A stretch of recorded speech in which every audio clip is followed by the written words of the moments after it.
It was a bustling May morning in Washington, D.C., when Marjorie Taylor Greene decided to do something that would dramatically change her political trajectory. On Fox News' morning show, she was asked about Ibrahim Traoré's growing influence in African politics and international partnerships. "Marjorie, how do you see President Traoré's rise as an influential leader in Africa?" asked host Brian Kilmeade. Greene laughed dismissively, adjusting her red blazer. "Brian, this Ibrahim Traoré is just another African dictator trying to promote himself with lies about development and democracy. Burkina Faso is a bankrupt country full of corruption." She continued with even more venom.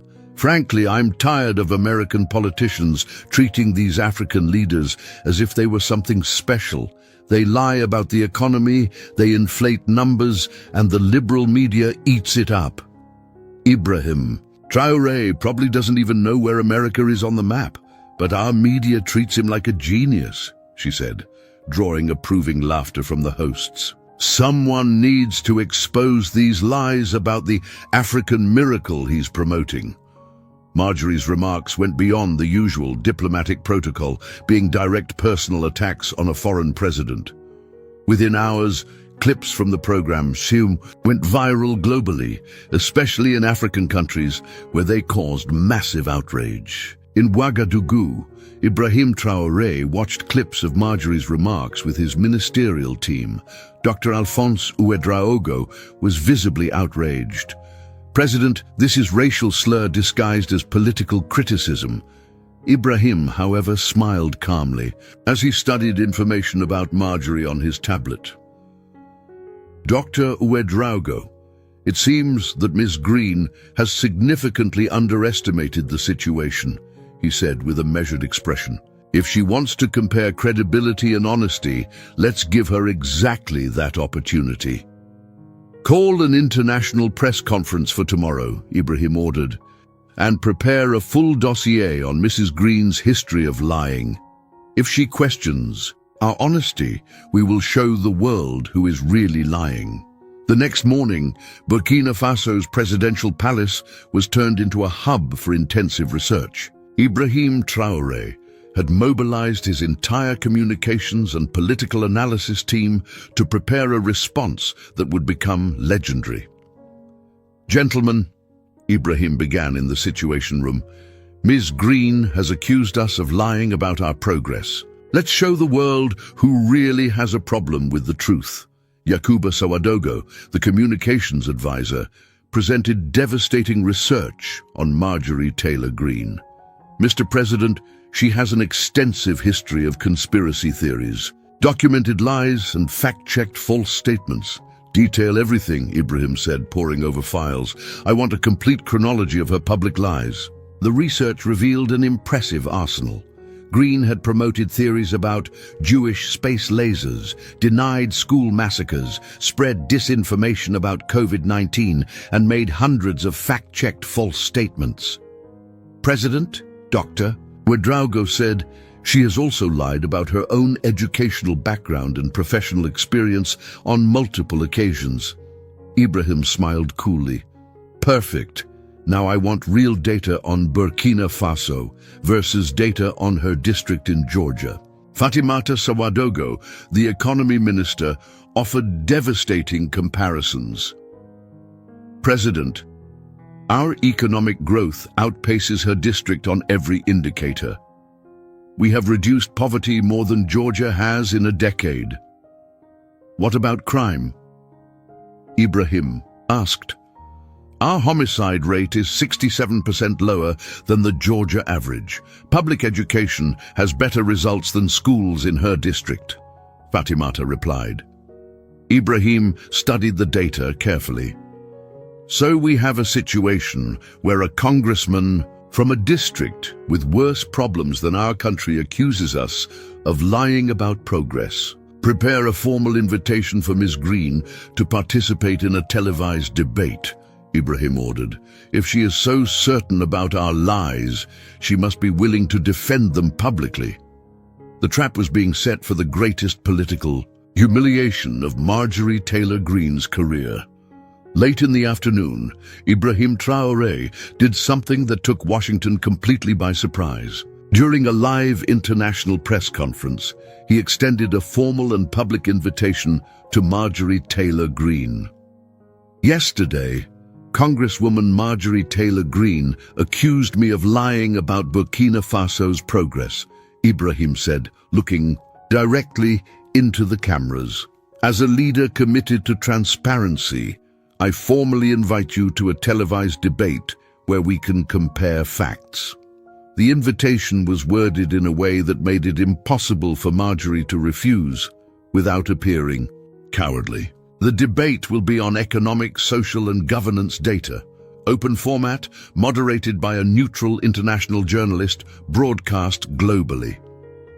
Ms. Greene can choose specific topics and bring any data that supports her accusations about our lies, Ibrahim continued, with a polite but defiant smile.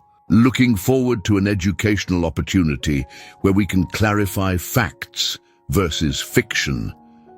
The reaction was instantaneous.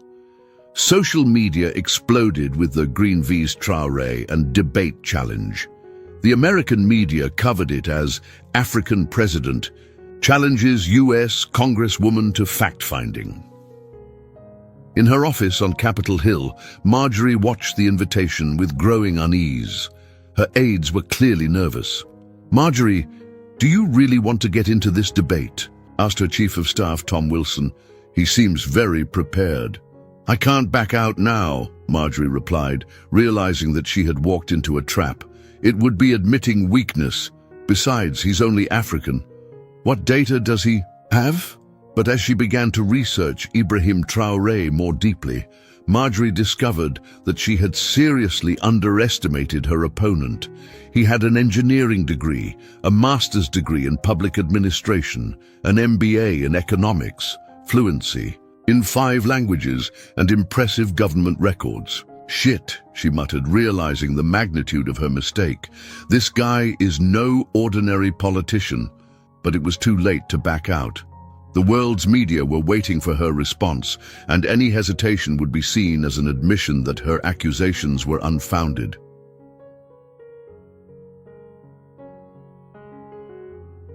For the next 3 days, Marjorie Taylor Greene went into a frenzied preparation mode, but the more she studied, the more she realized she was in dangerous territory.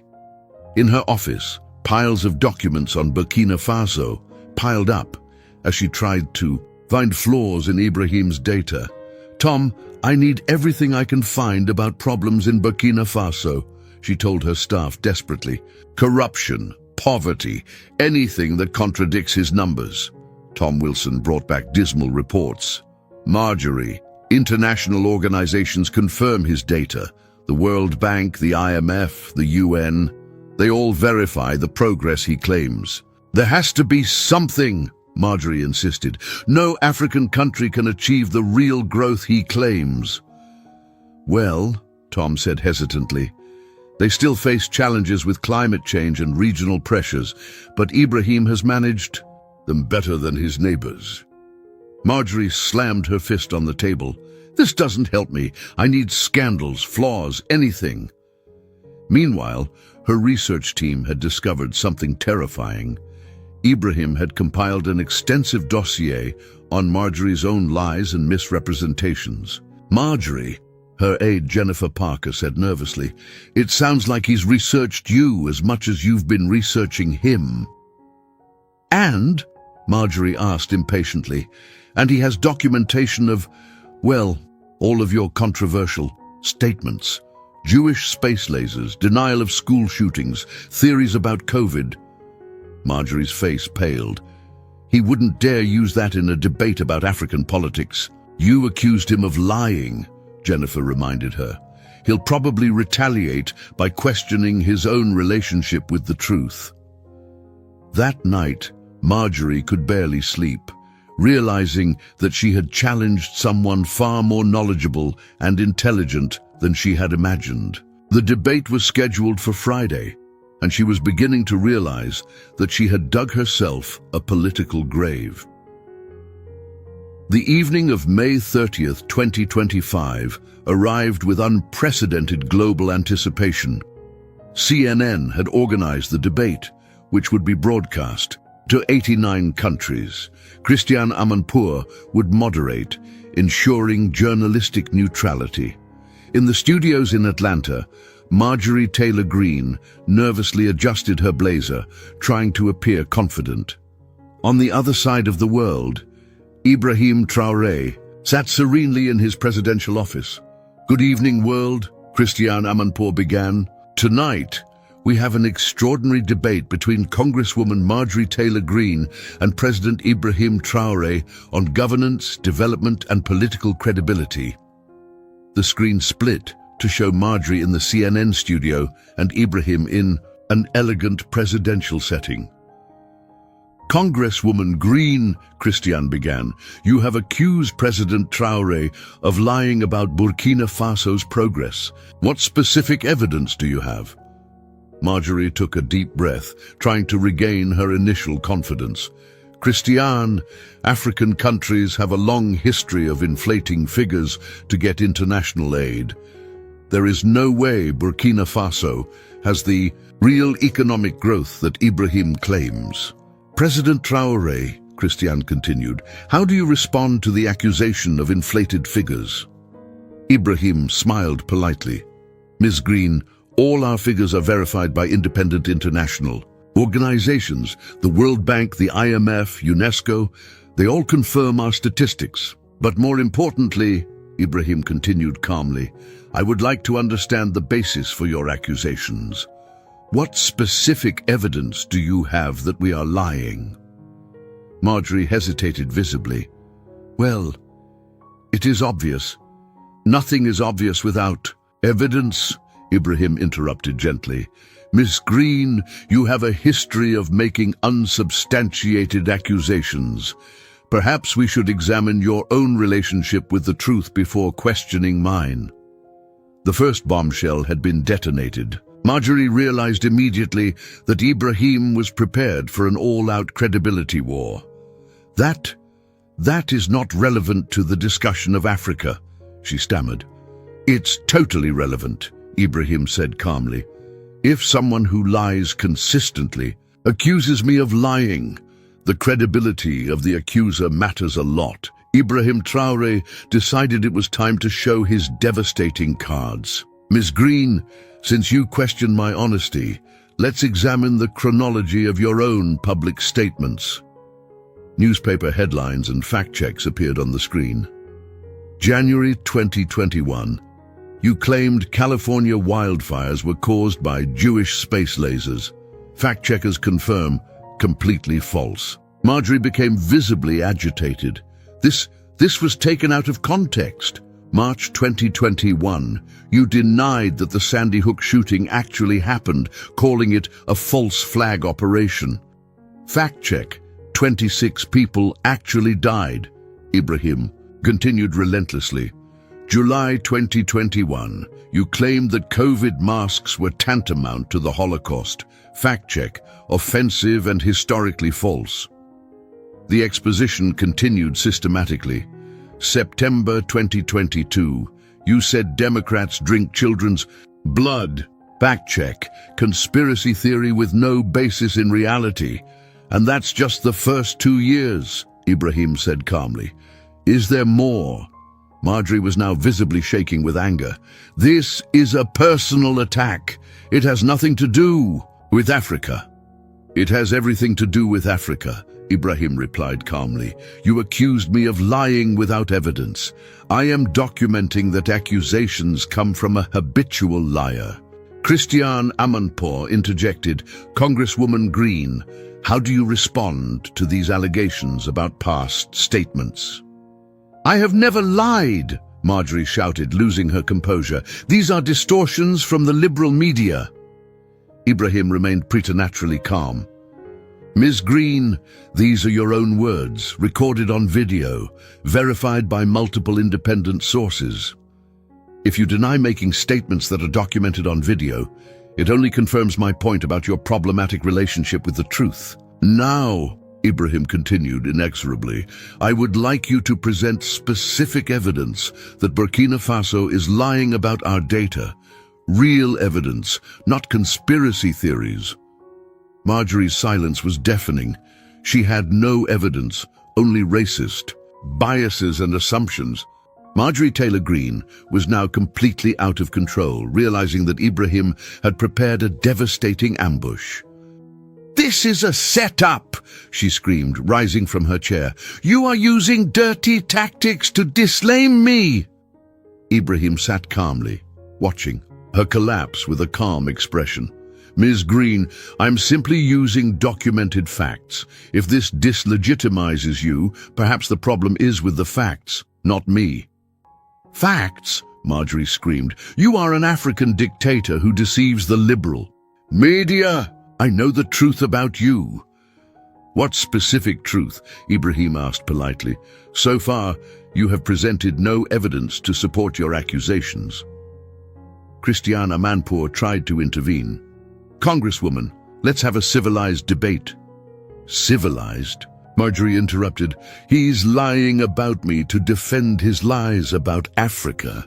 "Mrs. Greene," Ibrahim said with infinite patience, "I did not lie about you. I quoted verifiable public statements. If you feel attacked by your own words, perhaps you should rethink what you say publicly." "You Africans are all the same," Marjorie exploded. "Always blaming others for your problems, always lying to get money from the West." The racist comment echoed around the studio and around the world. Christiane was visibly shocked.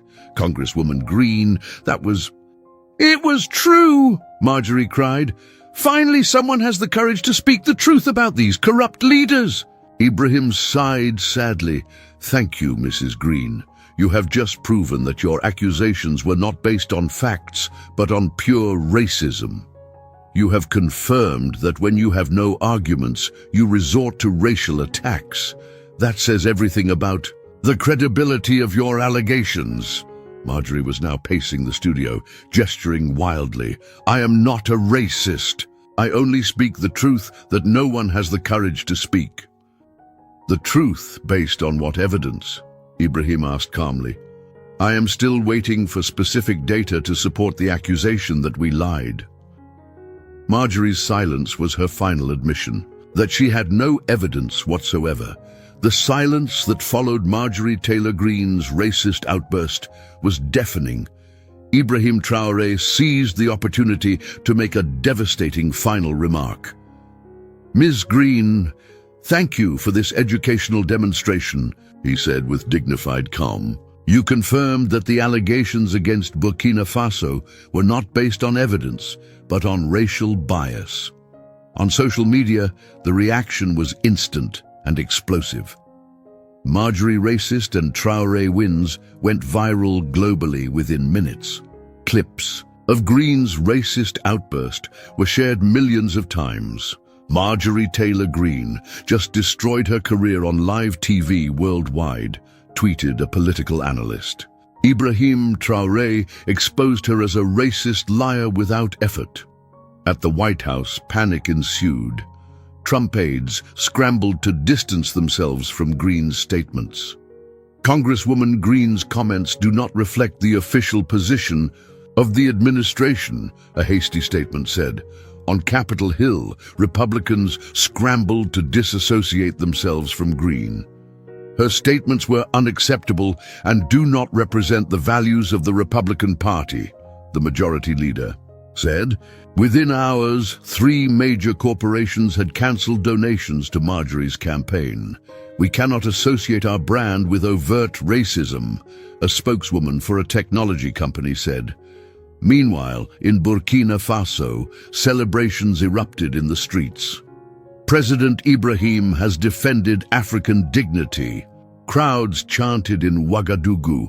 "He has shown the world who really lies." African leaders called in to congratulate Ibrahim. "You have masterfully exposed hypocrisy and racism," Ghana's president said. "All of Africa is proud."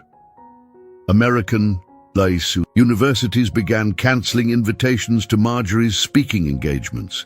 We cannot give a platform to racially hateful speech, Georgetown's president said.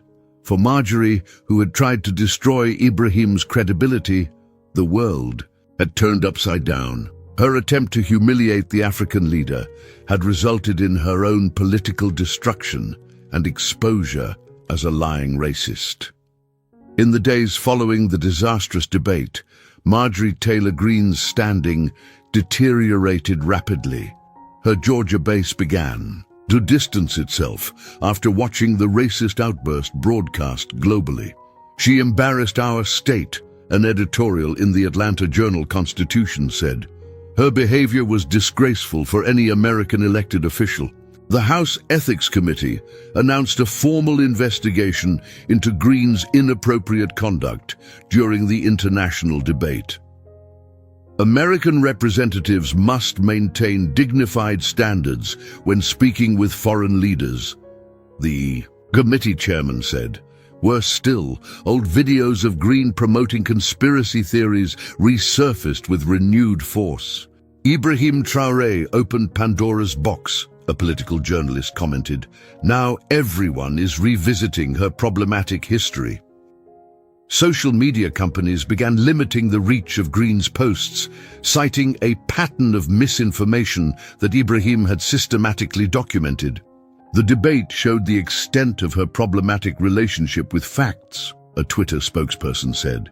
Meanwhile, Ibrahim was on a triumphant tour of Europe, receiving a hero's welcome in Paris, London, and Berlin. President Traoré defended African dignity against racism disguised as political criticism, said President Macron. France is proud to be a partner of Burkina Faso. NATO officially invited Ibrahim to consult on relations with Africa. His leadership demonstrates maturity that some Western politicians could learn from, the Secretary General said diplomatically. In a supreme irony, the U.S. Congress passed a bipartisan resolution praising President Traoré's exemplary leadership and promoting respectful relations with Africa. The resolution passed with only 5 dissenting votes, including Marjorie. She voted against a resolution praising a leader she herself had attacked, noted the Washington Post, confirming that her position was purely racial.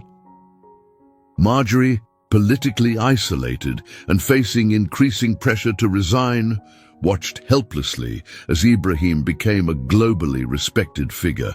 A year after Marjorie Taylor Greene lost her temper on live TV, a complete transformation had taken place. Ibrahim Traoré had become a global icon of political dignity, while Marjorie lived in near-total political isolation.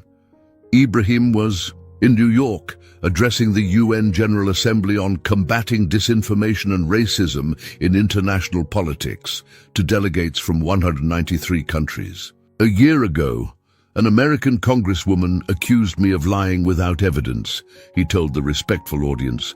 When confronted with facts, she resorted to racial attacks. This perfectly illustrates how disinformation and prejudice go hand in hand. His speech was interrupted 3 times by spontaneous applause. Responsible leaders must base criticism on evidence, not stereotypes. Real democracy demands honest debate, not conspiracy theories. The UN Secretary General introduced Ibrahim as an example of leadership based on facts and dignity. Her moral authority had grown exponentially after exposing Marjorie's hypocrisy. Harvard offered Ibrahim a tenured professorship in ethics in international leadership. President Traoré has demonstrated how to maintain dignity when unfairly attacked, the president said. Marjorie, meanwhile, faced a tough Republican primary in her own district. She has become a national embarrassment, a Republican opponent said. Her behavior hurts all of us. Polls showed Marjorie's approval ratings plummeting, even among her conservative base. People want representatives who solve problems, not who create international embarrassment, one Republican voter said. A year later, Ibrahim received UNESCO's Human Dignity Award for fostering respectful dialogue between cultures and combating misinformation with facts. In his acceptance speech, he said, "Marjorie Taylor Greene taught me a valuable lesson. When we maintain dignity in the face of unfair attacks, truth always prevails. She tried to destroy me with lies and prejudice. She ended up destroying her own credibility while elevating Africa to a new level of international respect." Sometimes, Ibrahim concluded with a smile, our adversaries do us a greater favor than our friends. Thank you, Ms. Greene, for showing the world the difference between leadership based on facts and politics based on hate.